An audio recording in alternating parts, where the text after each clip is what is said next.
Ang kapal naman ng mukha mo na magpakita pa rito sa bahay. Wala ka na ba talagang nararamdaman na hiya sa katawan mo? O kahit na konsensya man lang? Ikaw ang dahilan kung bakit namatay ang tatay mo. Hindi ko ba pwedeng makita si Papa kahit sa burol niya lang? Wala ba akong karapatan dito? Anak rin naman niya ako ah. Oo, anak ka nga. Pero anak ka lang niya sa labas. Hindi ka na dapat pumunta rito dahil wala ka ng kadugo rito. Si Mario na nga ang nag-iisa mo kadugo. Namatay pa ng dahil sa'yo. Hindi ko kasalanan ang nangyari. Pinauwi ako ni Papa. Bakit ba ayaw niyong maniwala sa akin, Mama? Huwag mo akong tatawagin, Mama. Hindi kita anak. Anak ka lang ng asawa ko sa ibang babae at kahit na kailan, hindi ko matatanggap ang katulad mo na palaging kamalasan ng daladala sa pamilya namin. Kung alam ko lang na ikaw ang magiging dahilan para mawala sa amin si Mario, hindi na sana ako pumayag na tumira ka rito. Charlotte! Grabe naman kayo sa akin. Akala niyo ba kayo lang ang nasaktan? Akala niyo ba kayo lang ang nahihirapan sa pagkawala ni Papa? Oo na, kasalanan ko na. Isisi niyo sa akin ang lahat. Pero sana naman, hayaan niyo ako makita si Papa kahit sa mga huling sandali niya lang dito sa mundo. Ang kapal ng mukha mong gustuhin na makita siya, ikaw nga ang dahilan kung bakit siya nawala. Paano ba natitisyon, ha, Tobias? Bakit ba ang kulit niyong matanda ka? Hindi ko nga kasalanan ang nangyari. Bigla niya akong pinauwi sa kalagitnaan ng paglalakbay namin. Hindi ko naman alam na may masamang mangyayari nun. Dahil kung alam ko lang, ay hindi ko naman siya iiwan eh. Kung talagang mahal mo ang tatay mo, kahit anong sabihin niya, hindi mo siya iiwan. Kung talagang gumagana yung utak mo, alam mong maraming aswang pero iniwan mo pa rin. Dahil nga ang sabi niya, hindi niya ako kailangan. Ang sabi niya, may iba siyang makakasama.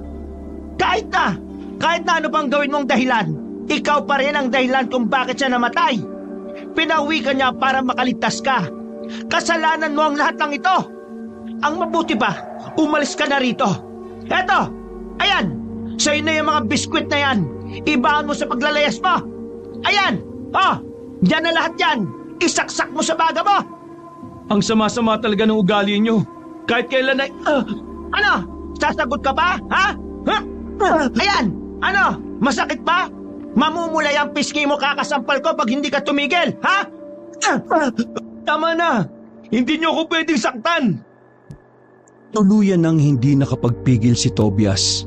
Kinuha niyang muli ang balde ng biskwit at hinagi sa ginang. Wala nang pakialam si Tobias kung tamaan ng mga nakikipaglamay sa tapat ng bahay. Gulat na gulat ang ginang. Hindi nito inakala na sasabog ng ganon ang binata. Matagal na ako nagtitipi sa pagiging reyna-renahan mo ah.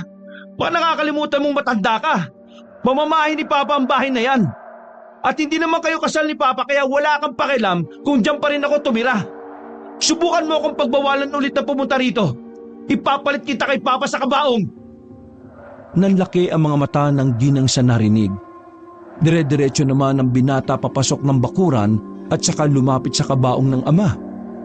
Kahit nagbubunga nga pa si Pasita ay wala na siyang pakialam. Ang mahalaga na lamang sa kanya ay ang makita si Mario na kanyang ama. Kilalang manunugis ang ama ni Tobias sa kanilang lugar. Marami nang natugis na aswang ang tatay niya na naging dahilan para maging sikat ito sa nakararami. Si Tobias ang kasakasama ni Mario sa tuwing meron silang dapat itumbang aswang. Kaya nga lang, medyo minala sila ng madali na mga aswang si Mario. Ang pagkakaalam ni Tobias ay nadumog ng aswang ang kanyang ama. Yun ang sabi ng ilang manunugis na naghatid ng labi ng lalaki. Sa pagkawala ng kanyang ama, sinabi niya sa kanyang sarili na hindi siya papayag na hindi siya makakaganti. Huwag kang mag-alala pa. Igaganti kita. Uubusin natin ang mga aswang na yun. Bumuntong hininga na lamang si Tobias. Pinukulan niya ng tingin ang kanyang stepmother na tangkasanang lalapit sa kanya. Tumigil ang ginang sa takot na pagbuhatan na siya ng kamay ni Tobias. Tumigil ka na ha. Igalang natin ang burol ni Papa. Naglakad na palabas ng bakuran ng binata. Nagsarado na lamang ang kanyang kamao nung mga sandaling yun. Nanggigigil siya na may halong pighati. Masyado kasing biglaan ng lahat kahit ang iba rin nilang kapwa manunugis ay nagtaka rin sa nangyari. Habang naglalakad sa hindi malamang direksyon, napadaan si Tobias sa bahay ng kanyang kaibigan na si Elman. Napatigil ang lalaki sa pagpukpok sa upuan nang makita siya sa labas. Tol, nabalita ako nangyari kay Mang Mario. Nakikiramay ako, Tol, ha? Maraming salamat, Tol. Pupunta ako mamaya. Nandun ka ba? Hindi. Iwas muna akong makita ko mukha ng stepmother ko eh. Gusto ko lang igalang yung burol ng tatay ko. Okay sige. Pero pupunta pa rin ako sa burol mamaya. Tol, kapag kailangan mo ng kausap sabihan mo lang ako. Si Papa nga pala, nagmumukmok sa loob. Hindi niya matanggap na nawala ang tatay mo eh. Alam mo naman, matalik na magkaibigan ng dalawang yon. Pakisabi kay Manggarin, tibayan niya lang. Kagaya ng ginagawa kong pagpapakatibay. Sige tol, punta mo na kung saan ka pupunta ngayon. Tatapusin ko lang tong nawasak na silya namin eh. Tinapik pa ni Elman ang balikat ni Tobias. Pilit ng ngiti na lang ang naisukli ni Tobias sa kaibigan. Hindi niya alam kung saan siya pupunta. Wala siyang gana sa lahat. Parang gusto niya na lang maglakad ng maglakad at bahala na ang kanyang paa kung saan siya dadalhin. Lutang na lutang ang isip ni Tobias. Paikot-ikot lang sa iisang ideya ang tinatakbo ng utak niya. Yun ay ang magantihan ang mga aswang na pumaslang sa kanyang ama. Sandali siyang tumigil. Napatingin siya sa bilog na buwan. Kapag nakikita niya yon, lagi niyang naaalala si Mang Mario. Palagi kasing pinapaalala sa kanya ng ama na kapag bilog ang buwan, ibig sabihin lang daw noon ay malalakas ang mga aswang sa ganoong oras. Pinapangako ko, Tay, sinusumpa ko sa buwan. Lahat ng mga lintik na aswang na yan ay uubusin ko. Wala akong ititira, bata man o matanda, may sakit man o may kapansanan. Basta aswang, hindi ako magdadalawang isip na, Napalingon si Tobias sa kanyang likuran nang maramdaman na may tao sa kanyang likuran. Isang babaeng nakasuot ng uniforme ang nakita niyang nakatayo sa daan. Nagtaka si Tobias. Hindi niya alam kung anong problema ng babae. Nang magsasalita na sana siya, bigla na lang tumumba ang babae at nagkalat pa ang mga dala nitong gamit. Buisit, anong nangyari dito? Miss? Ayos ka lang ba? Miss? Nag-aalangan man ay nilagay ni Tobias ang ulo ng dalaga sa kanyang bisig. Pilit niyang ginigising ang dalaga. Pero wala na talaga itong malay. Wala nang choice ang lalaki. Kailangan na niyang buhatin yon at dalhin sa mas maayos na lugar. Nanlaki ang mata ni Elman at ni Manggarin nang doon dalhin ni Tobias ang babae. Nagtataka man, pinapasok pa rin sila ng mag-ama. Hiniga ni Tobias ang babae sa papag. Sa puntong yon, saka pa lamang nakita ni Tobias na may kagandahan pala ang babae. Parang manika ang mukha nito. Sa buong buhay niya, yun ang unang pagkakataon na nakakita siya ng dalagang ganun kaganda. Halos lahat kasi ng babae sa kanilang baryo, hindi na nga magaganda ay ang papangit pa ng ugali. Manggarin, Elman, pasensya na. Nakita ko lang kasi yan sa daan na hinimatay eh. Alangan namang iwan ko siya. Nakakaawa naman. Hindi ko alam ang gagawin ko kaya dito ko dinala. Kainis. Nagdadrama ako kanina tapos biglang nangyari yan Ako rin Nagdadrama ako sa kwarto ko. Nataranta ako sa sigaw nitong si Elman. Akala ko naman kung ano na. Pero, di bale, habang wala pa siyang malay dito muna siya. Hindi kaya pagising niya bigla na lang siya magwala. Baka isipin niya, may ginawa tayong hindi maganda. Di bahala siya. Itutulak natin siyang palabas. Kaya mo? Ang ganda-ganda niya no? Ano naman? Biro lang. Kung magising na yan, ihatid niyo kung saan man siya nakatira. Alam niyo naman na delikado na rito palagi kapag gabi. Nagkakalat ang mga aswang. Mas maganda na kung may makasama siyang magaling na manunugis na gaya mo, Tobias. Umiling si Tobias. Hindi niya kayang tanggapin ang papuri ni Manggarin. Para sa kanya, hindi siya karapat-dapat na tawaging magaling. Kung magaling ako, dapat nagawa kong iligtas si Papa sa mga aswang. Lumapit sa kanya si Manggarin at inakbayan siya. Huwag mong sabihin yan. Hindi mo naman kasalanan ang nangyari. Ang mahalaga, buhay ka. Baka kaya ka pinauwi ni paring Mario dahil ramdam niyang mapapahamak ka. Ngayon, nasa sayo na kung susundan mo ang yapak niya. Pa, masyado pang magulo yung utak niyang si Tobias. Huwag na muna natin siyang i-pressure na pumalit kay Mang. Susundan ko ang yapak ni Papa. At pinapangako kong pagbabayarin ko ang pumaslang sa kanya. Uubusin ko ang mga aswang na yan. Bumuntong hininga si Tobias. Nakasarado na naman ang kanyang kamao. Nagtimpla na lamang si Manggarin ng kape para pakalmahin ang nag-aalab na damdamin ni Tobias. Habang nakakape sila ay nagkamalay na ang dalaga. Tumingin-tingin yun sa kanila. Nang mahimasmasan ay bigla na lamang yun sumuksok sa gilid. Huwag po! Hindi po mayaman ang pamilya ko! Tuwalan niyo po ako! Nakaramdam ng pagkairita si Tobias kaya ito na ang sumagot. Hoy, huwag kang magpapansin. Nahimatay ka sa daan at nakita kita. Hindi ka ba natuto sa school kung paano magpasalamat? Naimatay ako sa daan? Bingi ka ba? Kasasabi ko lang eh. Tol, kalma. Bakit init ang dugo mo sa babae? Ewan ko, naiirita ako. Iha, totoo ang sinabi niya. Dinala ka niya rito kasi nahimatay ka daw sa daan. Pasalamat ka kasi siyang nakakita sa iyo. Kasi kung aswang ang nakatsyempo, naka, baka absent ka na bukas sa eskwelahan din niya. Parang nakaramdam ng hiya ang babae. Naliwanagan na ito sa sinabi ni Manggarin. Maraming salamat. Hindi ko kasi matandaan eh. Ang alam ko lang naglalakad ako. Pasensya ka na ha. May pinagdaraanan kasi itong kaibigan ko eh. Pero saan ka pa nakatira?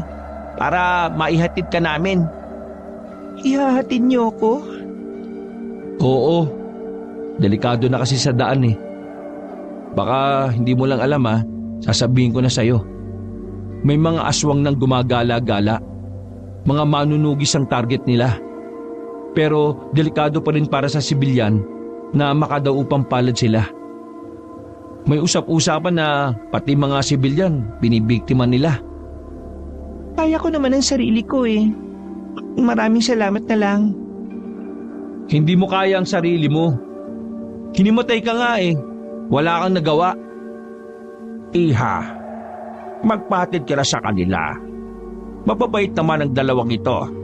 Hindi sila bastos o manyak tulad ng ibang lalaki dyan. Isa pa, itong si Tobias, natural na sa kanya na tumulong kasi manunugis yan. Naman, ba't sinabi mo pa? Kumamot ulo na lamang ang ama ni Elmar. Saan ka ba nakatira? Ituro mo na kaagad para makauwi ka na. Parang nagdalawang isip pa ang babae. Pero nang makita nito si Tobias na parang naiirita na, agad na rin itong nagdesisyon. Sige, ihatid niyo na lang ako. Nakatira ako sa San Pablo eh. Araw-araw lang akong naglalakad kasi wala naman akong perang pamasahe. Malayo na yun ah. Hindi ka ba natatakot? Hindi. Sanay naman ako tsaka... Babae ka pa rin. Mukha ka ring mahina. Huwag kang makampante sa paglalakad ng nag-iisa ha. Hindi sa lahat ng oras, swerte ka. Tama siya, miss. Marami nang nabibiktima ngayon ng mga aswang at hindi na malabong mangyari sa iyo ang bagay na yon. Kaya para makaiwas ka, iwasan mo maglakad ng mag-isa, lalo na kung gabi. Maraming salamat sa paalala niyo. Kaya mo na ba maglakad? Ihatid ka na namin. Kaya ko na naman na. Bay dapat lang. Lumabas na sila ng bahay. Ihahatid nila ang babae sa kung saan man yun nakatira. Para kay Tobias, isang malaking abala yun sa kanya. Pero wala siyang magawa. Konsensya niya kung may mangyayari sa babae, tapos wala siyang ginawa. Mahaba-haba na ang nilakad na magkaibigan nang maalala nila na hindi pa pala nila kilala ang babae. Kaya naman hindi na nagdalawang isip pa si Elman na itanong yon. Mukha naman kasing walang balak si Tobias na malaman ang pangalan ng dalaga. Miss, ano nga pala pangalan mo? Tawagin niyo na lang akong Leonora. Leonora? Ang ganda naman ng pangalan mo. Porque kapangalan lang ng dati mong syota, maganda ng pangalan, utot mo. Natatawa at nahihiya na lang si Elman. Hindi niya inakala na babarahin siya ni Tobias. Samantala, masuring nagmamasid naman si Tobias sa kanilang nadadaanan. Hindi naman sa kinakabahan siya. Sadyang hindi na kasi niya alam ang daan na tinatahak nila. Yun ang unang pagkakataon na nagawi sila sa direksyon na yun. Kaya naman hindi niya maiwasang hindi maging mapuri sa paligid. Hindi naman sobrang liblib ang nadaanan nila. Marami pang halaman sa gilid pero kadalasan sa nadadaanan nila ay palayan. Ganun pa man, hindi naging kampante si Tobias. Palim siyang nagdala ng punyal. Para kung sakaling may aswang na humarang sa kanila, may pwede siyang ipanlaban. Ganito kalayong nilalakad mo tapos sasabihin mong ayos ka lang? Hindi mo ba talaga alam ang nangyayari sa probinsya natin? Hindi naman kasi ako lumalabas palagi eh. Lalabas lang ako kapag may pasok. Tsaka doon sa amin, walang TV, walang radyo, wala rin kaming kapitbahay. Yung kalugar namin, ilang metro ang pagitan mula sa bahay namin. Marami nang inabala at pinerwisyo ang mga aswang para lang sa kaalaman mo ha. Isa na nga roon ang tatay ko. Bakit? Anong nangyari sa tatay mo? Pinatay siya ng mga aswang. Natamemi ang dalaga sa narinig. Wala naman kasi sa mukha ni Tobias na namatayan ito. Kaya hindi inaasahan ni Leonora na ganoon ang sasabihin ng binata. Kaya nga delikado na maglakad sa labas ng ganitong oras. Hindi ko alam kung matapang ka lang talaga o sadyang wala ka lang talagang alam sa paligid mo. Pasensya na talaga, wala akong alam. Pero nakikiramay ako sa pagkawala ng papa mo. Sana ayos ka lang. Pep, change topic, Leonora. Malayo pa bang bahay ninyo? Medyo masakit na kasi ang tiyan ko eh. Malapit-lapit na rin. Ayos. Makakapaglabas na rin ng sama ng loob. Uy, nakakaya ka naman. Makikitay ka pa sa ibang bahay. Okay lang. Para makapag-iwan ako ng remembrance ko dun. Nag-peace sign na lamang si Elman sa kanya. Mga ilang sandali lang, narating nila Tobias ang bahay ng babae. Di katulad sa mga nadaanan nila, ang parteng yun na ng lugar ang medyo liblib. Kakaunti lang ang poste ng ilaw. Dahil base kay Leonora, hindi pa lubos na dinideklarang baryo o barangay ang lugar nila. Ayan na yung bahay namin. Pasensya na, medyo maliit lang. Ayos lang. Ang malaga pwede akong dumumi. Ay, oo, sandali, tatawagin ko lang si Lola. Lumapit ang dalaga sa pintuan at mahinghing kinatok ang pinto.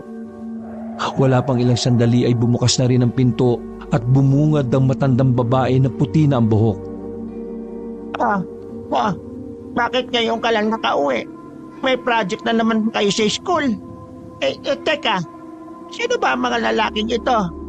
Huwag mong sabihin na isa riyan ang nobyo mo, ha? Lola naman, malisyosa ka ha. Wala akong nobyo sa kanila.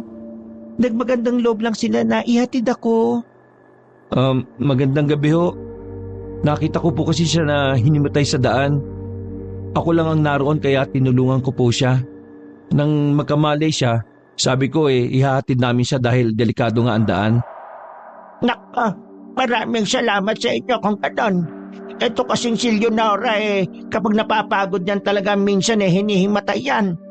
Paano? Wala naman kasing masakyan na papunta hanggang dito sa amin. Kaya wala siyang magagawa kundi araw-araw na maglakad.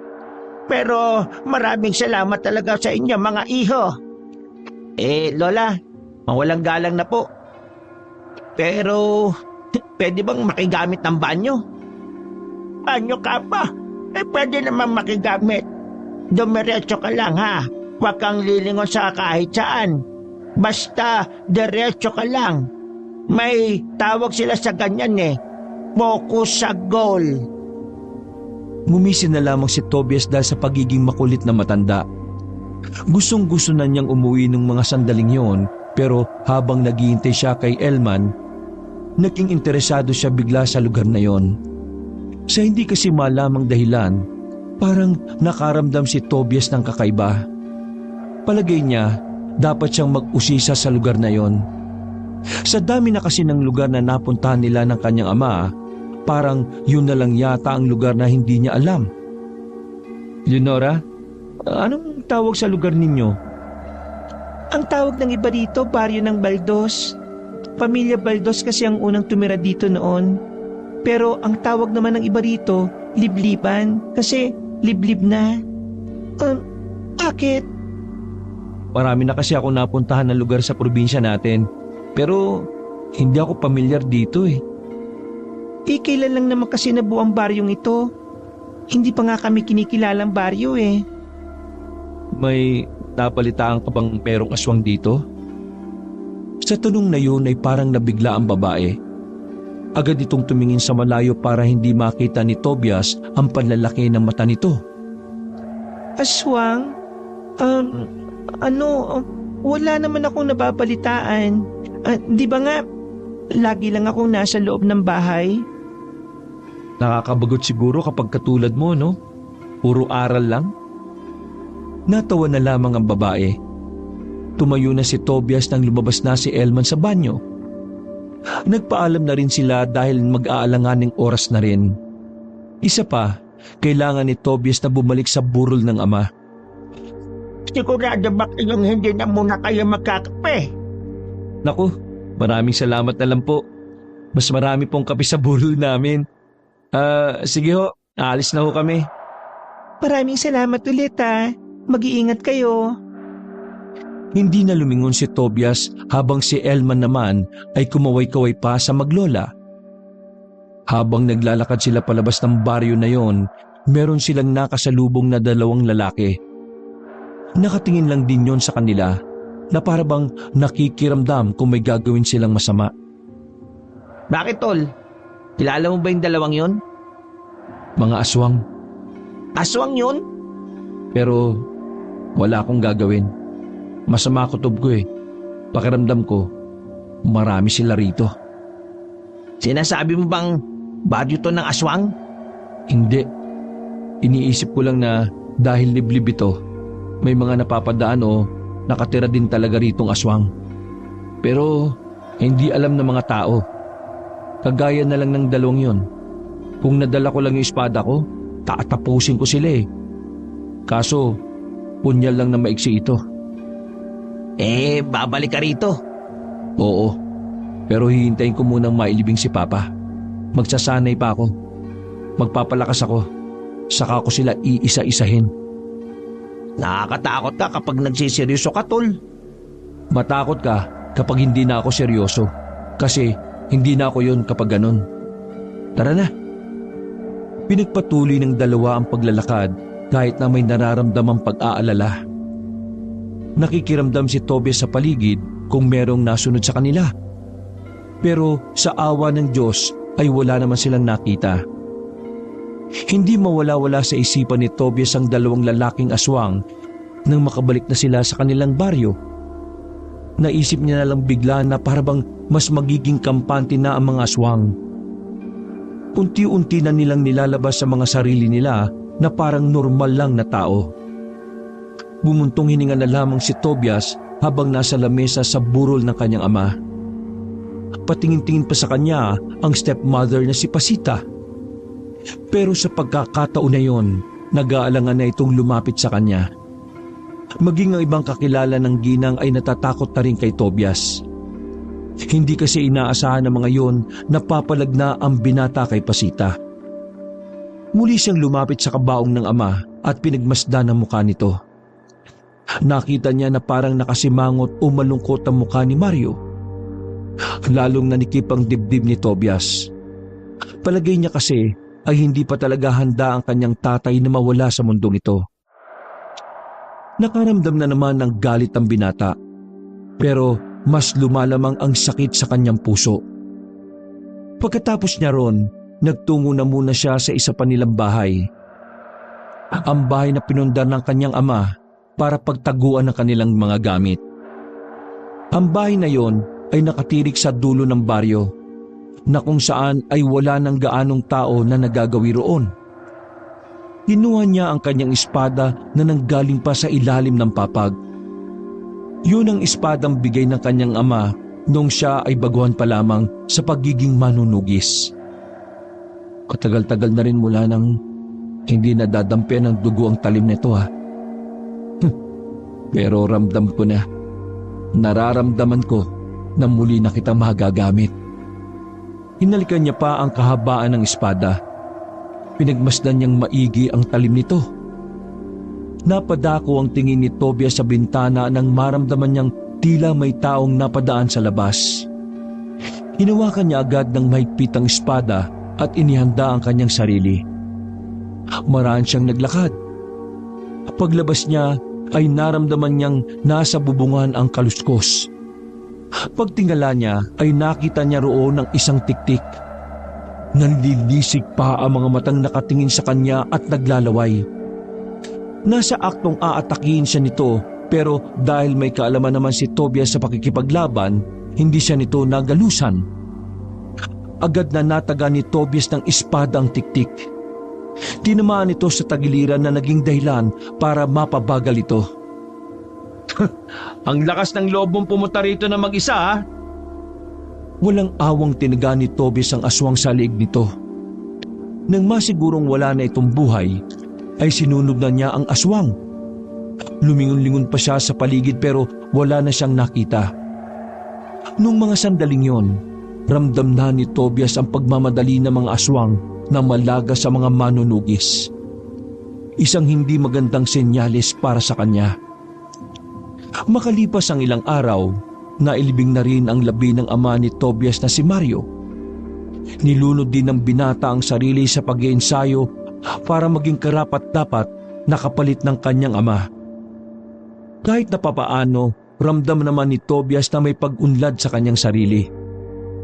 Mas sumusay siya kumpara noong nakakasama niya pa ang kanyang ama. Pero kasabay ng kanyang pag-unlad ay ang pag-usbong ng mga pagpatay sa kanilang lugar.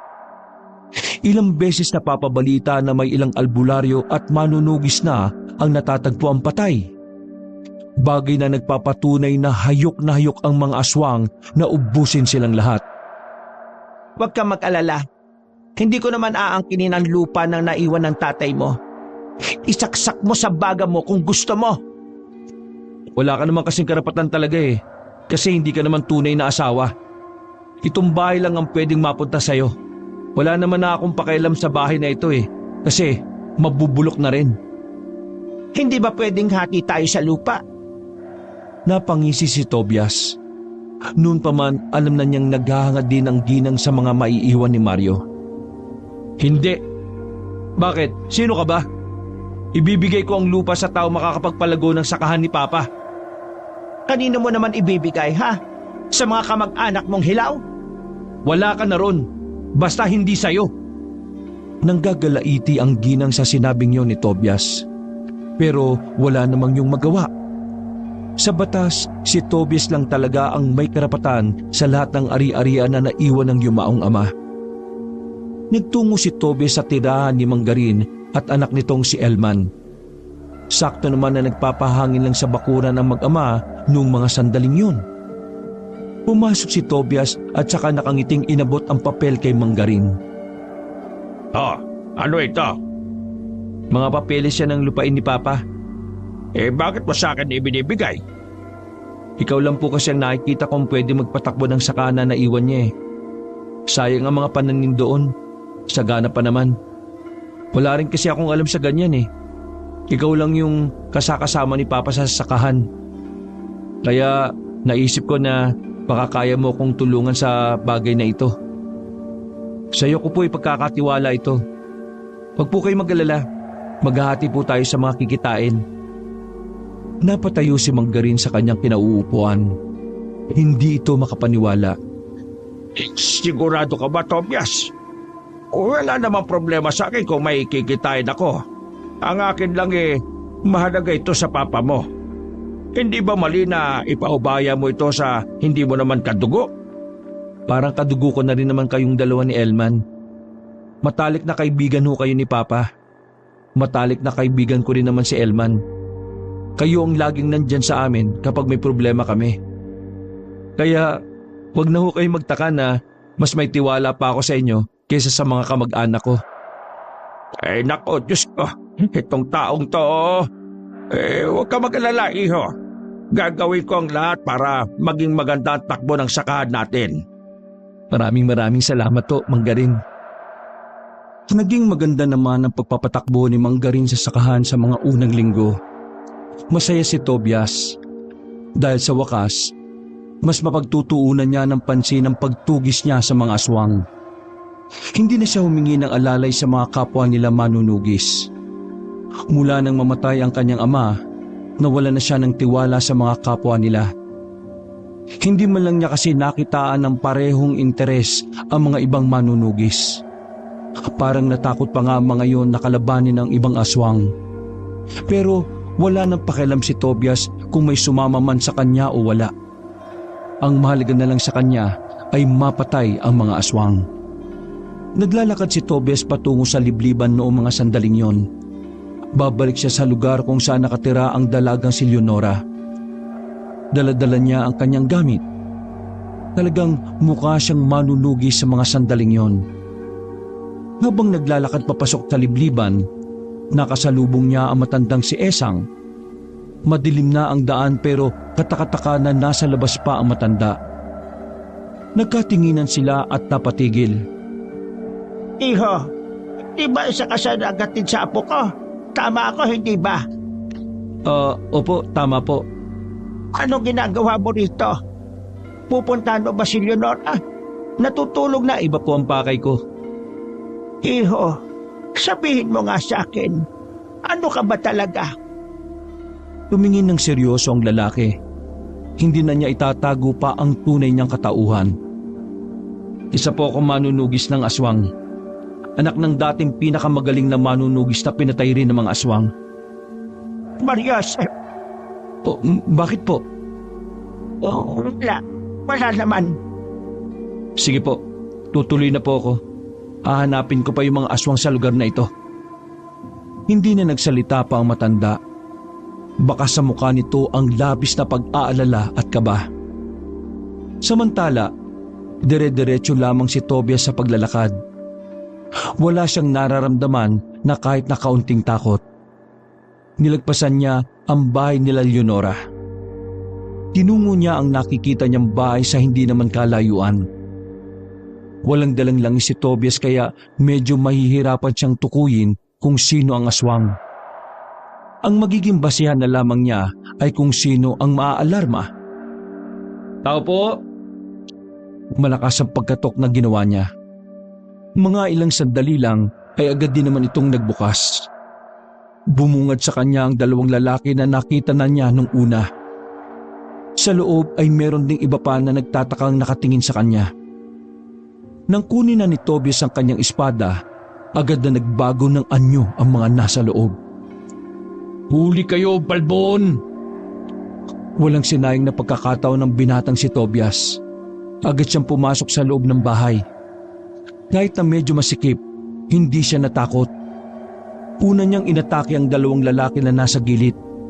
Nakailag ang isa, pero hindi pinalat ang kasama nito.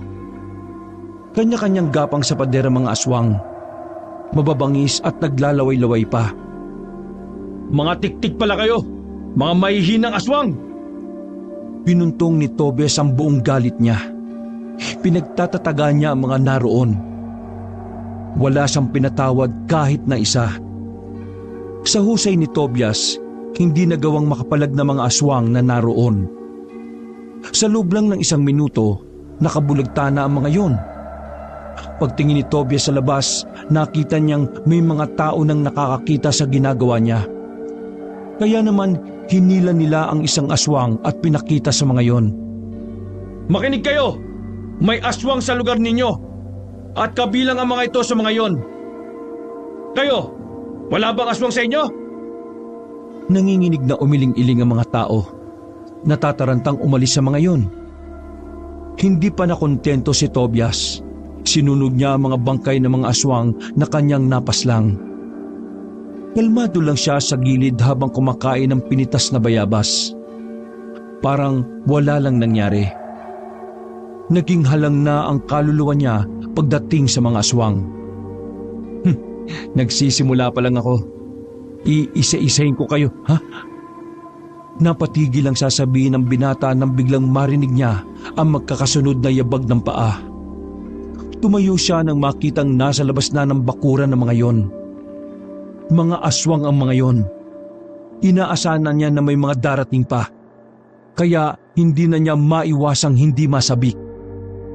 Sa halip na mabahala dahil sa bilang ng mga aswang na naroon, mas lalo siyang tumapang at naging determinado. Kung sinoswerte ka nga naman, oh. Hindi nyo na ako pinahirapan pang hanapin kayo, ah. Muling ipinorma ni Tobias ang kanyang espada sa ere. Handang-handa na siyang lumaban.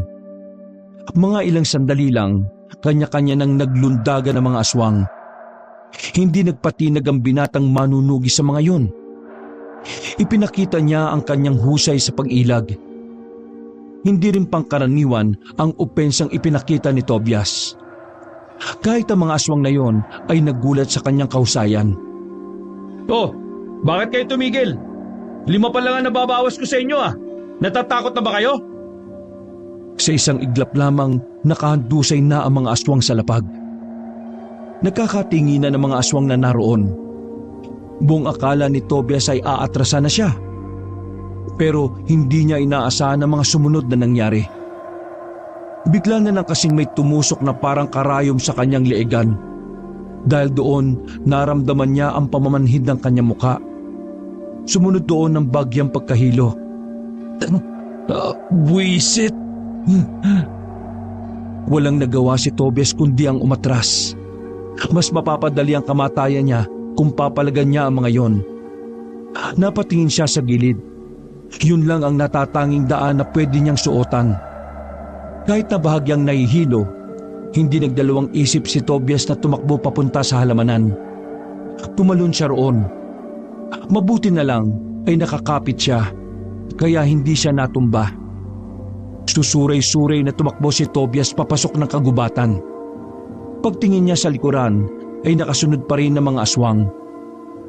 Habang tumatakbo, nararamdaman niya ng parang kaunting-kaunti na lang ay babagsak na siya. Umiikot na rin ang kanyang paningin. Wisit! Malas! Nang malapit na niyang maipikit ang kanyang mga mata, ay naramdaman na lamang niya na may malambot na kamay na humawak sa kanya. Hinila siya nito paalis bago pa man siya tuluyang mahabol ng mga aswang. Hindi na alam ni Tobias sa mga sumunod na nangyari. Nagising na lang siya na wala na siya sa kagubatan. May kaunting hilo pa rin siyang nararamdaman. Pero wala na ang pamamanhid ng kanyang muka. Sinubukan niyang bumangon. Nakita niya si Leonora sa gilid. Habang ang matandang si Esang naman ay nagpipiga ng bimpo. Leonora? Kami ang nagligtas sa iyo ni Lola. Ano bang nangyari sa akin? Hinahabol ka ng mga aswang. Mabuti na lang ay naabutan ka namin ni Lola. Merong nakatusok sa liig mo eh. Karayom yun na binabad sa lason. Lason? Nalason ako? Huwag kang mag-alala. Natanggal na namin ang lason sa katawan mo bago pa ito kumalat. Ligtas ka na, iho. Tobias, isa ka palang manunugis. Pero hindi ka dapat pumupunta rito na mag-isa. Kung inakala mo na mahihina ang mga aswang dito, nagkakamali ka. Hindi man sila mabamangis, pero marami silang alam na pwedeng gamitin sa tao. Matatalino ang iba sa kanila. Yan ang dahilan kung bakit muntikan ka nang mamatay sa lason. Alam mo na may mga aswang dito pero wala kang sinabi sa amin bago pa kami pumunta rito. Hindi na nakasagot pa si Leonora nang marinig nilang may mga kumakatok sa pintuan. Base sa boses ng narinig nila ay galit na galit ang nasa labas. Nako, nandito na sila, Leonora. Langis, ipahid mo sa kanya. Dali-daling pinahid ni Leonora ang kulay asul na langis. Walang nagawa si Tobias kahit na ayaw niya ang amoy nito. Halika rito. Dito ka magtago. Hindi, lalabanan ko sila. Hindi mo sila kakayanin. Sige na, halika na. Pwersahan siyang hinila ng babae. Dahil bahagya pa siyang nahihilo ay madali siyang naipasok sa aparador ng dalaga. Binuksan ng matandang si Esang ang pinto. Agad na pumasok ang isang lalaking payat at namumutla ang muka. Medyo maangas ang tindig at boses nito. Mula sa maliit na butas sa aparador ay kita ni Tobias na mga aswang yon. Hoy, tanda! May nakapagsabi sa amin na dito dumaan ang manunugis ha. Nasaan? Ituro mo! Bakit naman kami ang tinatanong ninyo? Malay ba namin kung tinulungan niyo ang lokong yon? Eh di ba kasi dati na rin kayong may tinulungan na manunugis? Wala. Kwento-kwento lang yan. Hindi naman yan napatunayan. Walang manunugis dito. Umalis na kayo. Kasi kung hindi, isusumbong ko kayo kay Supremo. Kapag napatunayan ko na tinatago niyo ang manunugis dito, hindi kami magdadalawang isip na idamay kayo. Wala akong pakialam kahit na isa ka sa pinakamatandang aswang ng henerasyon. Inamoy-amoy pa ng lalaking si Topper ang bahay. Pero dahil sa langis na pinahid ni Leonora kay Tobias ay hindi nila naamoy ang manunugis sa aparador. Inis na umalis sa mga aswang na yon. Nang masiguro ng maglola na wala na ang mga yon ay saka na nila pinalabas si Tobias. Pero bigla na lang kinuha ni Tobias ang gunting na nasa gilid. Wala ang kanyang espada kaya yun na lamang ang kanyang dinampot. Aswang kayo? Aswang din kayo? Tobias, hayaan mo kami magpaliwanag. Paliwanag? Anong paliwanag ang sasabihin nyo? Niloko nyo ako.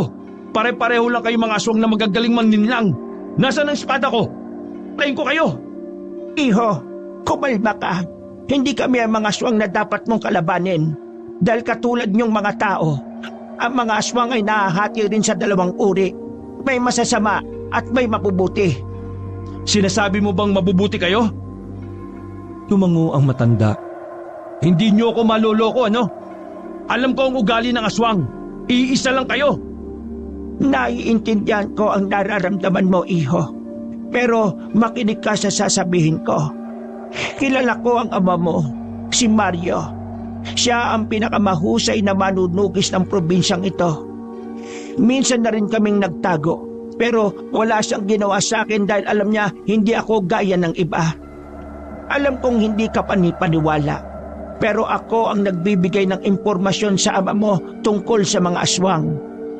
Noong araw bago siya mamatay, nagkausap kami. Sinabi ko sa kanya kung ilan ang mga aswang, ang mga pangalan ng mga opisyal ng aswang, mga kuta kung saan at kung ano-ano pa. Manahimik ka! Huwag mo nang bilugin ang ulo ko. Kaming dalawa ni Lola ang kumamot kay Mang Mario bago siya mamatay. Natamimi si Tobias sa kanyang narinig nang si Leonora na ang nagsalita. Lalong humigpit ang pagkakahawak niya sa gunting dahil ang kanyang tatay na ang pinag-uusapan. Hindi totoong kumakalat sa baryo nyo na si Mang Mario ay pinatay ng mga aswang. Alam kong alam mo na hindi siya basta-basta mapapaslang ng mga aswang, Tobias. Tao ang pumaslang sa iyong ama, hindi aswang. Anong sinasabi niyo? Hindi namin alam kung bakit siya pinaslang. Pero nung sandaling pinuntahan niya kami habang naghihingalo siya, sinasabi niya sa amin na kilala niya ang mga pumatay sa kanya. Mga manunugis na hindi niya na nagawang banggitin pa ang mga pangalan. Basta habang ginagamot namin siya, sinabi niya sa amin na kapag nawala siya, bubungkalin na ng mga aswang ang sementeryong nakabaon. Nasa sementeryong yun ang mga katawan ng mga aswang na maalamat. Mga aswang na malalakas at kahit sino ay hindi yun basta-basta matatalo. Sinabi niya sa amin na hindi dapat mangyari yon dahil katapusan na ng lahat kapag nangyari ang gusto ng mga aswang. At ang masaklap pa raw nito, may mga taong nakikipagtulungan sa mga aswang. Tama na! Huwag niyo nang sirain sa akin ang kapwa ko manunugis. Hindi niyo kami mapag-aaway-away. May kinuwang kung anong papel ang matandang si Esang. Nilapag niya yon sa lamesa. Ilang araw bago siya mamatay, nakipagkita siya sa akin para kumalap ulit ng impormasyon. Bago siya umalis, binigay niya yan sa akin. Sinabi niya sa akin na kapag napahamak siya, saka ko lang daw ibigay ang papel na ito sa kanyang anak. At ikaw ang alam kong anak niya. Kaya huwag ka mag-alala, hindi ko yan binasa. Kinuha ni Tobias ang papel. Pagbuklat pa lamang niya ay nakilala niya agad ang sulat kamay ng kanyang ama. Bigla niyang naalala ang sandaling naabutan niya si Mario na may sinusulat sa papel. Ganun na ganun ang papel na nakita niya noon. Kaya naman nakumbinsi siya na galing nga yun sa kanyang ama. Habang binabasa niya ang sulat, hindi siya makapaniwala sa kanyang mga nalaman. Unti-unti niyang nabitiwan ng gunting. Marami pa siyang gustong sabihin sa amin noon pero di na niya kinaya. Ang huli na lang niyang hiniling sa amin ay dalhin siya sa ilog para doon siya malagutan. Ang ilog na madalas niyo raw puntahan noong bata ka pa. Tuluyan ang nagbagsakan ng mga luha ni Tobias sa kanyang mga nalaman. Dahil sa sulat, nalaman niya na ang sinasabing sementeryo ng mga aswang ay nasa mismong lupain ni Mario. Ang lupain na tinatayuan nila ng malawak na sakahan. Base rin sa sulat, kakamkami ng mga aswang ang sakahan at doon huhukayin ang katawan ng mga malalakas na aswang. At dahil wala na nga si Mario, nararamdaman ni Tobias na hindi na malabong mangyari ang binabalak ng mga aswang. Ang hindi lang malaman ni Tobias ay kung sino ang mga taong nakikipag-ugnayan sa mga aswang. Sino ang mga manunugis na sinasabi ni Esang. Maniwala ka sa amin, hindi kami masamang aswang. Napipilitan lang kaming mamuhay ng ganito dahil wala kaming choice. Nasaan ang espada ko? Hindi na nagdalawang isip si Esang na ibigay yon kahit na maaari silang paslangin na lang bigla ni Tobias. Huwag kang magpapadalos-dalos. Hindi lang aswang ang kalaban mo rito. Kailangan mong malaman muna kung sino ang mga traidor sa samahan ng mga manunugis. Iho, ikaw lang ang makakapigil sa binabalak ng mga kapwa naming aswang. Kaya sana, pag-isipan mong magbuti ang mga hakbang na gagawin mo. Wala pa rin po akong tiwala sa inyo. Pero maraming salamat sa mga sinabi niyo sa akin. Sige po, kailangan ko nang umalis.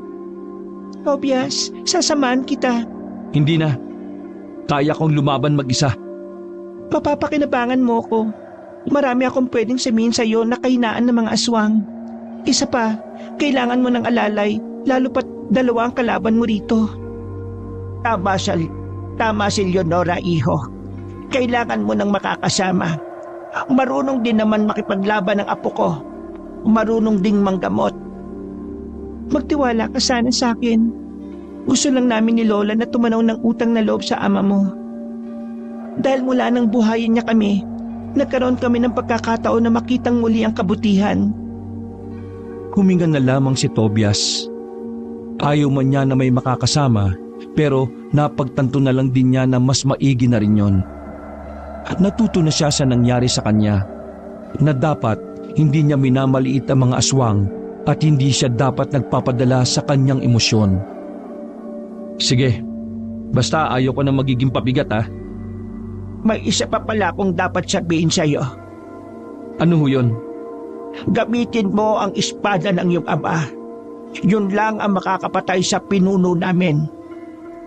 Tumango na lamang si Tobias bilang pasasalamat. Isinuot na ng binata ang kanyang damit. Binalutan niya ng tela ang espada na may mga bahid pa ng dugo. Lola Esang, hindi pa rin ako 100% na naniniwala sa inyo. Kaya sa oras na lokohin niyo ko, yari sa akin tong apo ninyo. Wala namang problema sa akin. Basta, nasa sayo pa rin yan. Ang gusto ko lang naman ay hindi magtagumpay ang mga masasamang aswang. Maingat na umalis si Tobias at Leonora. Walang nakakita sa kanilang aswang, kaya naman ligtas silang nakalabas ng libliban. Pasensya ka na kung hindi ko kagad sinabi sa'yo na baryo ng aswang ang lugar namin. Natatakot kasi ako na baka bigla mo na lang kaming paslangin ni Lola. Naglalakad na sila noon pauwi sa baryo nila Tobias. Wala nang katao-tao sa paligid. Ramdam na ramdam din ang katahimikan na parang nakabibingi. Alam mo na kung sino ako una pa lang? Oo. Mula doon sa nawalan ako ng malay hanggang sa makarating ka sa amin. Planado namin lahat ni Lola.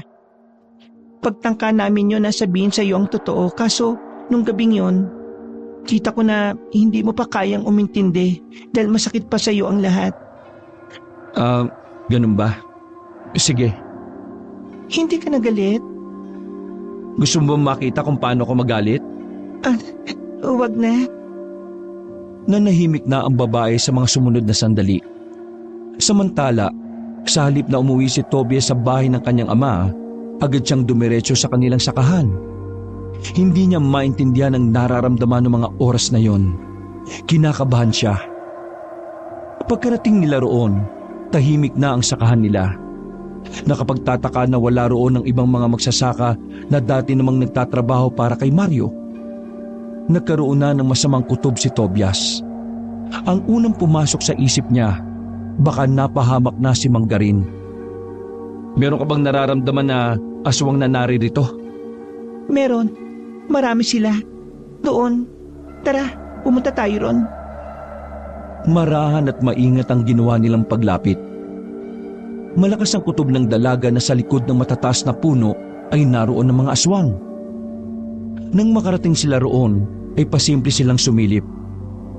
Hindi inaasahan ni Tobias ang makikita niyang eksena.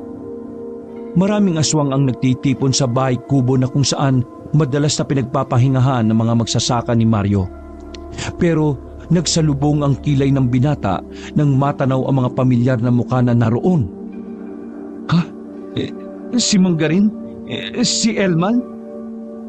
At ang mas nagpakulupan ng kanyang dugo ay ang kanyang stepmother na naroon din. Nakakapit sa braso ni Manggarin na parang linta. Sila ang nakikipag-ugnayan sa mga aswang? Tobias, mukhang binibenta ng ama ni Elma ng lupain ninyo sa mga aswang. Pagkamuhi agad ang nabuhay sa kalooban ng binata. Hindi niya kailanman naisip na ang mga tunay pala talaga niyang kalaban ay nasa buhay niya lang din. Naiiyak sa galit si Tobias, lalo na sa katotohanan pati ang kanyang kaibigan na si Elman ay matagal na siyang pinagmukhang tanga. Buong buhay niya, akala niya ay sincero ang pakikipagkaibigan nito sa kanya. Ang lupain pala ang matagal ng hangat na mag-ama. Tobias, gagawin natin. Pipigilan ba natin sila? Hindi. Hahayaan ko muna mangyari ang gusto nila. Mas magandang hindi nila alam na may alam na ako. Tara, umalis na tayo. Nagmamadaling umalis ang dalawa roon. Wala nang pakialam si Tobias kung naibenta na ni Manggarin ang lupain ng kanyang ama. Ang mahalaga, alam na niya ang susunod niyang gagawin. Tumungo siya sa bahay na pinagtataguan nila ni Mario ng kagamitan nila. Kinuha niya ang espada ng kanyang ama. Sa lahat ng espadang nakita niya, yun lang ang pinakamaganda para sa kanya. May disenyo yung dragon sa katawan at ang hawakan nito ay may nakaukit na pangalan ng kanyang yumauring ina. Hindi ko alam kung karapat-dapat ko bang gamitin ang espada na ito. Pero para sa kapakanan ng mas maraming tao, inararangal kong hawakan ito bilang pansamantalang akin. Tobias, kakalimutan palang sabihin ni Lola. Tingnan mo sa kabila ng hawakan, naroon na rin ang pangalan mo. Nang iikot ni Tobias ang hawakan ng espada, ay nakaukit nga roon ang kanyang pangalan. Napaiyak na lamang ang binata. Niyakap niya ang espada. Dapat pala, hindi ko na sinabi. Umiyak ka tuloy. Lumapit ang dalaga kay Tobias. Tinapik-tapik nito ng mahina ang balikat ng lalaki. Mahal na mahal ka ng papa mo. Nung pumunta pa siya sa amin, lagi kanyang nababanggit. Pero bakit hindi niya sinabi sa akin ang tungkol sa sementeryo ng mga aswang? Dahil ayaw kanya madamay dito. Ayaw niyang magulong buhay ang danasin mo. Sa totoo lang, ayaw nga ng papa mo na sumunod ka sa yapak niya eh. Maraming salamat sa mga impormasyon na sinabi mo sa akin. Pero dito ko na lang muna sa bahay na to. May pupuntahan lang ako.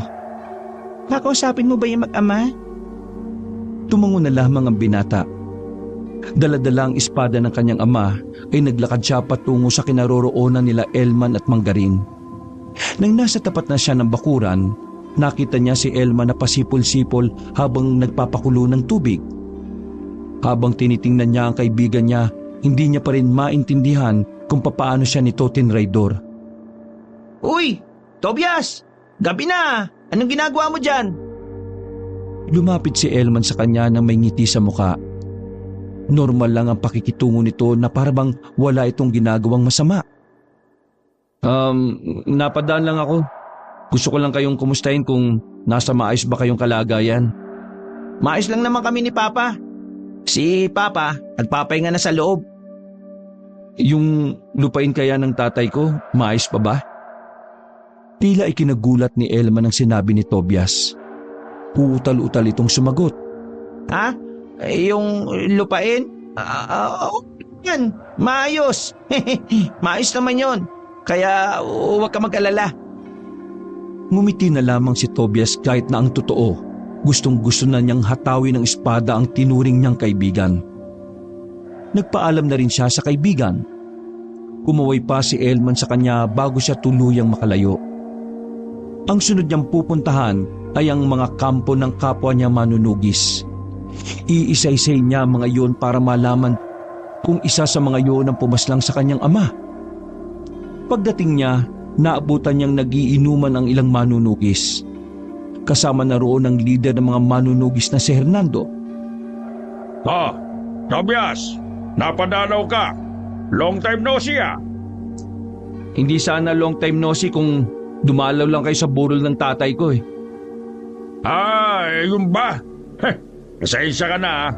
Nakatanggap kasi kami ng tip na maraming aswang sa norte kaya ayun, mas inuna namin yon. Seryoso ka ba? Isang malakas at mahusay na manunugis ang namatay, pero inuna niyo pa ang mga aswang? Yun naman ang dapat eh. Maraming inosente ang mapapahamak kapag... Biglang hinugot ni Tobias ang espada ng kanyang ama. Nanlaki ang mata ni Hernando nang mapansin na espada yun ni Mario. Tobias, anong ibig sabihin nito?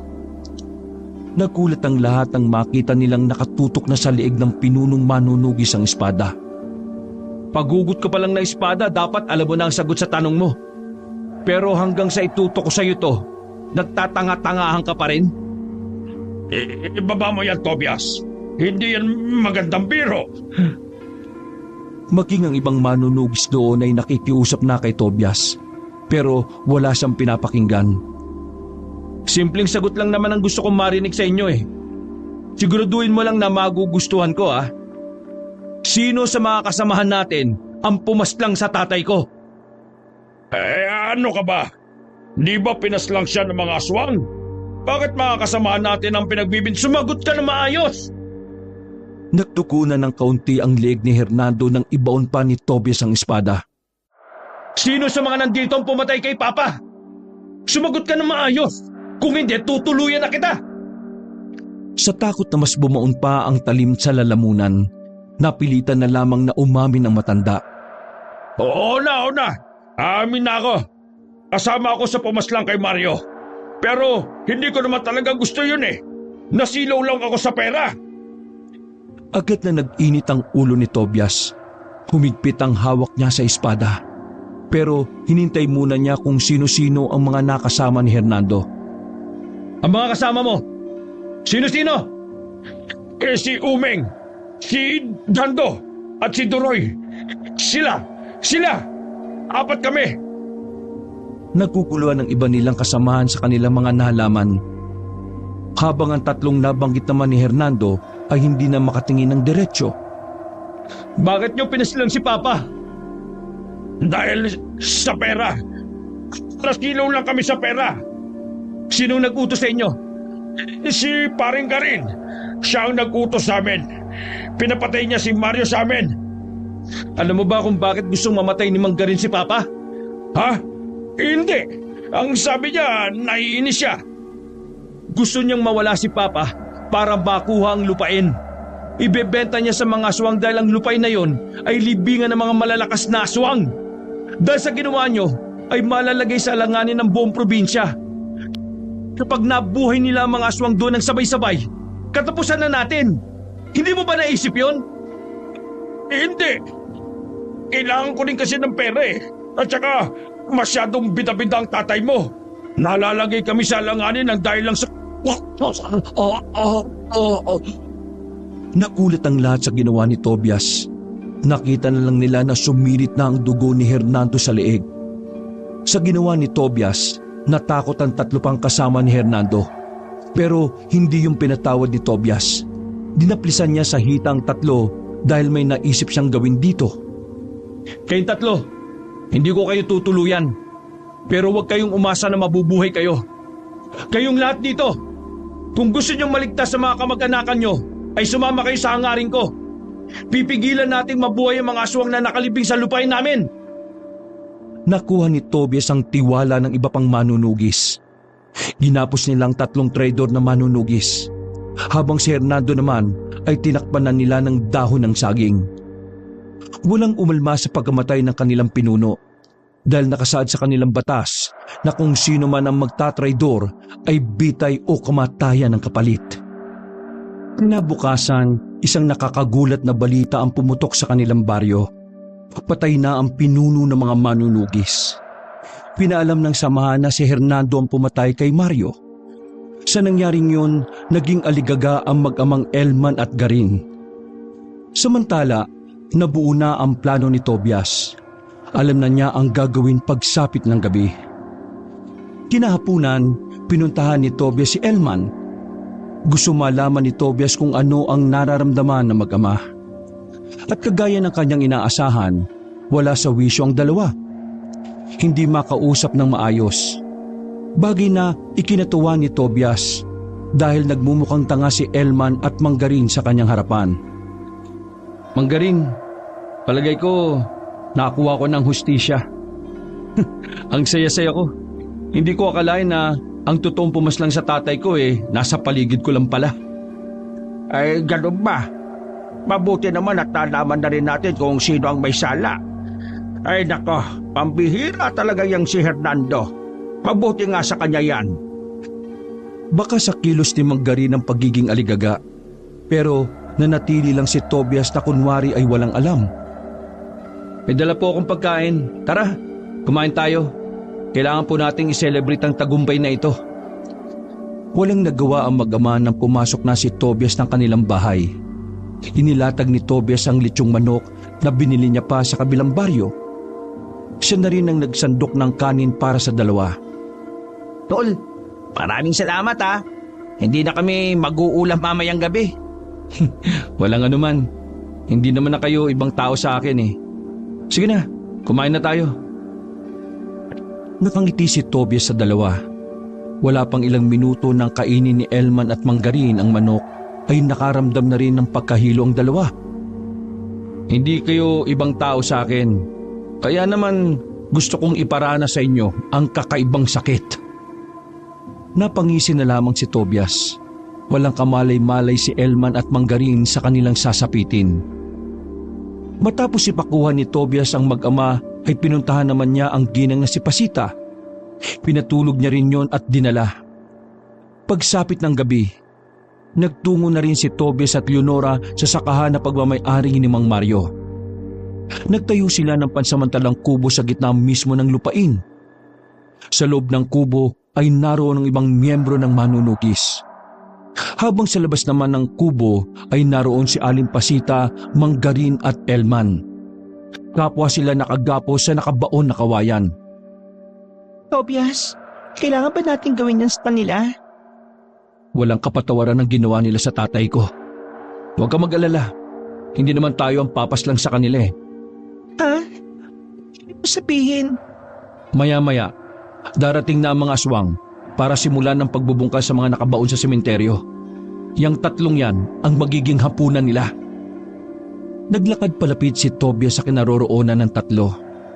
Wala siyang nararamdaman na awa sa mga yon kahit na ano pa ang sabihin nila. Tol, kawalan mo na ako rito.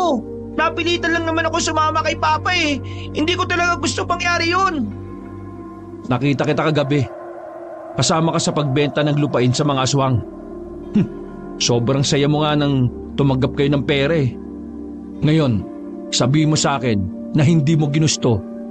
Eh kasi, laban na Elman. Hindi siya makikinig sa'yo. Tobias, hindi ako nagsisisi sa ginawa ko sa tatay mo. Kahit napatayin mo ako rito, wala kang maririnig mula sa akin na sorry. Inggit na inggit ako sa tatay mo eh. Binata pa lang kami, nasa kanya na lahat ng pabor ng mga tao. Siya ang sikat, siya ang matalino at magaling. Inagaw niya sa akin ang mama mo. Lahat na lang ng dapat sa akin ay napunta sa kanya.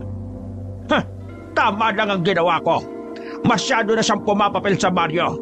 Siya na ang kinikilala ng bayani. Habang ako walang nakakakilala sa akin. Kahit na anong gawin kong pagpapakahusay sa panggagamot, wala pa rin. At lahat ng yon ay dahil sa ama mo. Hindi niya kasalanan kung mababang uri ka. Tapos siya hindi. Nilamon ka ng inggit mo. Ikaw ang may kasalanan kung bakit ka naging ganyan. Kaya wala kang karapatan na inagaw niya ang lahat sa'yo. Wala akong pakialam kung humingi ka ng tawad o hindi eh. Dahil mas magiging masaya pa ako kung matitikman mo ang impyerno kasama ng mga mahal mo sa buhay. Ganun naman kasi, sabi ko na kasi sa iyo kagabi, pagkuha natin ng pera umalis na tayo ng baryo. Ayan tuloy ang nangyari sa atin. Isa ka pa, Pasita. Wala kang kwentang tao. Minahal ka ng tatay ko ng totoo. Pero anong ginawa mo? Niloko mo siya at kasama ka pa sa nagplano sa pagpaslang sa kanya. Napakawala mong puso! Hindi makapagsalita ang ginang. Hiyang-hiya ito at tila nawala ang angas sa muka. Maya-maya pa ay sumenyas na rin si Tobias sa isa nilang kasamahan. Nagbuhos ng isang balding dugo ng baboy sa harapan ng tatlo. Yun ay para mas madaling maamoy ng mga aswang at makalapit kina Manggarin. Tol! Ano to, Tol? Para saan to, Tol? Tultulin mo mukha mo. Hintayin nyo na lang yung mga bisita ninyo. Sabay na pumasok si Tobias at Leonora. Sa loob ng kubo sila naghintay sa pagdating ng mga aswang. Makalipas lang ang halos isang oras, naririnig na nila ang malalakas na angil mula sa kagubatan. Dahil doon, paulit-ulit na nagmamakaawa si Elman kay Tobias. Pero hindi lumabas si Tobias hanggat wala pa ang mga aswang. Maganda kayong lahat. Papunta na sila. Tumango ang ibang manunugis. Maging si Leonora ay inihanda na rin ang sarili. Hindi nagtagal, narinig na lamang nilang nagsisigaw ang tatlo sa labas. Kasabay nito ay ang mga ingay na nagmumula sa mga aswang. Hindi nakatiis si Tobias. Lumabas na rin siya ng kubo. Nadatnan niyang sinisimulan ng lapain ng tatlo. Mabuti na lang ay natigil agad ang mga yon nang makita si Tobias. Hindi malaman ni Tobias kung bakit niya yun ginawa. Kung tutuusin, dapat ay wala na siyang pakialam na mamatay sina Elman. Pero nakakaramdam siya ng inis dahil kahit nakamuhi-muhi ang kasalanan nila, hindi kaya ni Tobias na pantayan ang kasamaan ng mga yon. Para bang may nagsasabi sa kanyang puso na mali na ipakain niya sa mga aswang sila Manggarin. Ganon din ang tatlong manunugis na traidor, na siya namang nasa kabilang banda ng kubo at nakatali rin. Agad na naglayuan ang mga aswang. Walang namatay sa mga nakagapos, sa halip prinotektahan pa nila ang mga yon. Tol, maraming salamat. Pero bakit mo kami niligtas? Hindi ko kayo niligtas. Batas ng tao ang bahala na sa inyo. Mga kasama, pakawalan niyo sila. Bahala na sila kung paano nila ililigtas sa mga sarili nila. Natamimi si Manggarin sa narinig niya. Samantala, nagsimula na rin ang sagupaan. Bawat isa kina Tobias ay ipinaglaban ng lupain na yon. Hindi yun maaaring mapunta sa mga aswang. Dahil kapag nagkataon, Magtatagumpay ang mga aswang na ibalik ang mga mababangis na kalahi nila. Habang nagkakagulo, nakita ni Tobias ang sinasabing pinuno ng mga aswang. Yun lamang ang nag-iisang may pakpak sa mga yon. Tumakbo si Tobias patungo sa kinaroroonan ng pinunong aswang. Hindi siya nagdalawang isip na atakihin ito, pero bigla na lang itong lumipad sa itaas. Sandali itong nawala. Mga ilang sandali lang, may lumipad ng aswang na nasa likuran niya. Tinamaan si Tobias ng kalbot nito. Mahaba ang kuko ng aswang kaya agad na dumugo ang kanyang likuran. Wisit, mukhang mahihirapan ako sa isang to ah. Kailangan kong unahin ng niya. Pinagandaan ni Tobias ang sunod na atake ng aswang na yon. Sandali niyang tiningnan ng mga kasama. Kampante siyang hindi nadedehado ang mga manunugis. Kaya naman tinuon na lamang niya ang atensyon sa kalaban. Nagulat na lang si Tobias nang biglang lumitaw sa dilim ang pinunong aswang. Tangkang kakalmutin siya nito ng mahabang kuko nang biglang sumulpot si Leonora. Hinila siya nito. Ang kaso nga lang, si Leonora ang tinamaan ng kalmot. Malalim ang hiwa ng babae sa tagiliran hanggang sa bewang. Bakit mo ginawa yun? Huwag mo akong intindihin. Kaya ko ang ganitong sugat. Kung ikaw ang tinamaan nito, patay ka na. Mabilis ang kalaban mo. Dalhin mo siya sa gubat dahil mahihirapan siyang lumipad doon. Bilis! Kami nang bahala sa mga aswang na nandito. Tumakbo si Tobias papasok sa kagubatan. Epektibo naman yon dahil sinundan siya ng pinunong aswang. Lumugar si Tobias sa maraming puno. Kahit madilim ay naging bentahe yun sa kanya. Dahil kasi sa mga puno, naririnig na niya ang kilos ng aswang. Hinawakan niya ng mahigpit ang espada ng kanyang ama. Humugot siya ng malalim na paghinga para magkaroon ng maayos na konsentrasyon. Ilang sandali lang, naramdaman na lang niya na nasa likuran na niya ang aswang. Agad na umilag si Tobias. Nataga niya yun sa pakpak. Dahilan para bumagsak ang aswang sa damuhan. Hindi kayo magtatagumpay sa plano ninyo! Tinaga ni Tobias ang pinunong aswang pero kahit sugatan na ang isang pakpak nito ay nakailag pa rin. Nagawa pa nga nitong makaatake na nagdulot ng sugat naman sa mukha ni Tobias. Masyado kang maligalig ha! Eto pa! Tinamaan niya ulit yon, pero sa pagkakataon na yon ay ang kabilang pakpak naman ang nadali niya. Sinamantala na ni Tobias ang pagkakataon. Sinundan niya pa ng isa pang taga. Hindi na nakailag ang aswang. Sinalo nito ang taga ni Tobias sa kaliwang balikat. Umangil ng umangil ang pinunong aswang. Sinubukan pa nitong lumaban pero sa puntong yon ay hinang-hina na rin ito. Nang tuluyan na itong bumagsak ay inakala ni Tobias na patay na nga yun. Hanggang dito na lang kayo. Mahinang nilalang. Tumalikod na si Tobias nang mapansing hindi na gumagalaw ang aswang. Pero ang hindi niya alam ay nagkukunwari lang pala yun. Bigla itong bumangon ulit. Masumaba na ang mga kuko nito na parang isang kutsilyo. Nasa aktong itatarak ng aswang ang mga kuko sa likuran ni Tobias pero pagharap niya ay naroon na si Elman. Ito ang sumalo ng dapat ay para kay Tobias. Agad na sinalo ni Tobias ang pabagsak na si Elman at pinukol naman ng espada ang pinunong aswang. Tinamaan yun sa ulo na naging dahilan ng tuluyan nitong pagkamatay. Elman! Mas mahalaga sa akin ang buhay mo kaysa sa buhay ko, tol. Hindi ako humihingi ng kapatawaran. Hindi ko yun deserve. Pero gusto kong malaman mo na may parte ng buhay ko na totoong tinuring kitang kapatid. Elman! Uy! Tata! Ang ginawa yun! Tuluyan ng bumitaw ang binata sa kamay ni Tobias. Kahit anong gawin pag-alog ni Tobias sa kaibigan ay hindi na rin yun tumutugon pa sa kanya. Sa puntong yun, para pang nabura na ang lahat ng galit ni Tobias kay Elman. Pansamantala niyang nakalimutan ang kasalanan nito. Ang tanging tumatakbo lang sa isipan niya ay sana magkaroon ng pagkakataong makabawi si Elman sa kanya. Pero kahit ilang sana pa ang sabihin niya, batid niyang hindi na yon mangyayari pa. Hagulgol ang ginawa niya.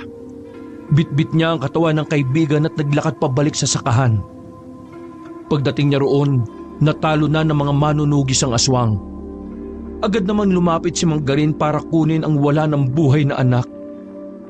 Yan ang epekto ng kasakaman mo, Manggarin. Humagulgol ng iyak ang matandang lalaki. Napailing na lang din si Tobias. Sa parehong gabi, tinipon nila ang mga bangkay ng aswang. Sinunog nila yon sa iisang lugar. Pagkatapos, binungkal na nila ang sakahan. Tumambad sa kanila ang mga puntod na hinihinalang malalakas na aswang. Para hindi na yun mabuhay pa ng ibang aswang, pinagsama-sama nila ang mga buto sa isang drum. Sinilaban din nila ng apoy. Nagtagumpay si Tobias sa hangarin na mapigil ang mga aswang sa masamang layunin. Kinabukasan din naman, kusang sumuko si Manggarin at pasita sa mga pulis. Inamin ng mga ito ang pagpaslang kay Mario na ama ni Tobias. Tuwang-tuwa naman ang mga tao sa baryong yon nang pumutok ang balitang nanalo sila sa laban. Ganun pa man, hindi pa rin maiwasan ni Tobias na manghinayang sa mga buhay na nawala. Lola Esang, Leonora, maraming salamat sa mga sandaling inasikaso niyo ang tatay ko. Maraming salamat din sa tulong niyo sa akin. Hinding-hindi ko kayo makakalimutan. Kung makapagsalita ka naman, parang namamaalam ka na. Giging abala na kasi ako eh. Dadayo na ako sa iba't ibang probinsya para ubusin pa ang mga natitirang aswang. Masaya kami para sa iyo. Alam ko rin na proud sa iyo ang papa mo. Huwag ka mag-alala, iho. Palagi lang kaming nandito para tulungan ka. Para sa kapayapaan ng lahat. Maraming salamat po, Lola Esang. O sige po, mauna na po ako. Kumaway na lamang si Tobias sa maglola. Bit-bit ang kanyang espada, handang-handa na siyang maglakbay para simulan ng ubusin ang mga aswang sa buong Pilipinas. Wakas.